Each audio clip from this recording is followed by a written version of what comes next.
যখন ওনার কথা ইভেন ওনার কাজকর্মগুলো দেখি তখন থেকে আর কি ওনার প্রতি ভালো লাগা ভালোবাসাটা তৈরি হয়েছে। দেখা করতে আমি থাকি মূলত বাহিরে, তো ছুটিতে আসছি, তো আমার বাসা হচ্ছে টাঙ্গাইলে। আজ আসছি সাদিক ভাইয়ের সাথে দেখা করতে।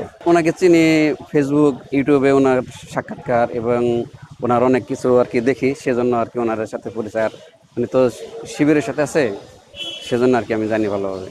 যতদিন মানে এর আগে তো ওনার পরিচয়টা প্রকাশ ছিল না, 24-এ আর কি গেল, এই 2024-এর যে আগস্টের 5-এর পরে থেকে ওনার পরিচয়টা যখন প্রকাশ হচ্ছে, যখন ওনার কথা ইভেন ওনার কাজকর্মগুলো দেখি তখন থেকে আর কি ওনার প্রতি ভালো লাগা ভালোবাসাটা তৈরি হয়েছে। ব্যক্তিগত হিসেবে যেহেতু আমি বাহির থেকে দেখি, ভিতর তো কারো যাওয়ার সেই ক্ষমতা নেই, তো বাহির থেকে যতটুকু দেখি আমার বিবেক জ্ঞানে যতটুকু বুঝি উনি অনেকটা ভালো মানুষ এবং উনি অনেকটা বিচক্ষণী। আমি মনে করি প্রত্যেকটা ভালো ছাত্রদের শিবির হওয়া উচিত, কারণ এতে প্রত্যেকটা মুসলিমের জন্য আর কি বলতেছি। RICL TMX, যুগের পর যুগ স্থাপনা থাকে মজবুত। শিবির মানে শির নত করে না, রব ছাড়া বিশ্বের কারণই কর, তাই না? তো এই যে এই কথাটার যে একটা মর্ম, এটা যারা বুঝে ইসলামিক মাইন্ডে, তাদের প্রত্যেকের উচিত শিবিরের সাথে যুক্ত থাকা।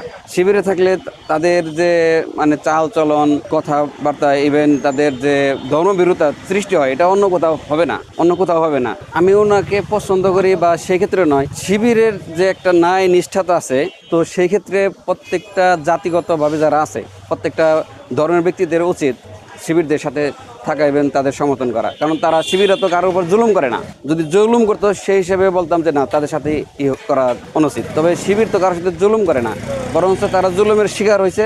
আর জুলুমের শিকার হওয়ার পরে তারা কিন্তু কারোর এই এখন বর্তমান যে সময়টা প্রতিশোধ পরায়ণ কিন্তু হয় না তারা, এই জিনিসটা আর কি লক্ষ্য করতেছি। না আমি আসছি ঢাকাতে, এখানে আসছি সাদিক ক্যাম্পের সাথে দেখা করতে। এখন তো এখানে থাকার মতন কোনো জায়গা নাই, তাই না? তো আমি রিটার্ন চলে যাব না, ওরকম আফসোস নাই, যেহেতু উনি এখানে নাই, তো আফসোস করাটার মতন মানে হ্যাঁ মনে কিছু থাকবে আফসোস, যে হয়তো দেখাটা হলো না। দেখা হলে ভালো লাগতো, তো ইনশাল্লাহ তো পরবর্তী কোনো সময় দেখা হবে। না আমি তো ধরেন এই শুধু এই ফেসবুকে বা সোশ্যাল মিডিয়ার মাধ্যমে যা দেখি তো সেটাই, তো আমি তো এর বাইরে কিছু মানে ওনার ব্যাপারে জানি না। তবে ভিতরে যা দেখি ওনার যে ন্যায় নিষ্ঠা, ইভেন ওনার যে পরিচালনার যে একটা কমিটি পরিচালনার যে একটা দক্ষতা, সেটাও খুব ভালো।